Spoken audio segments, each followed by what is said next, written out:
You are looking at Julian's pronunciation guide, where we look at how to pronounce better some of the most mispronounced words in the world, like this other curious word. But how do you say what you're looking for today? Let's learn how to pronounce this Spanish word once and for all correctly in Spanish and how it is pronounced in English. So this is Spanish for a forest, or maybe probably more of a wood, like a small forest. In Spanish, the pronunciation is as bosque or bosque.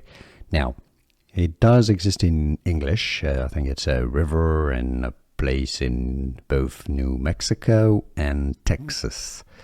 Now, over there, I think in New Mexico it tends to be pronounced more as bosque, while in Texas it seems to me, from the research I've made, that it's pronounced more as bosque. Okay, so you got the American pronunciation bosque and the Spanish one bosque, or really Mexican pronunciation bosque.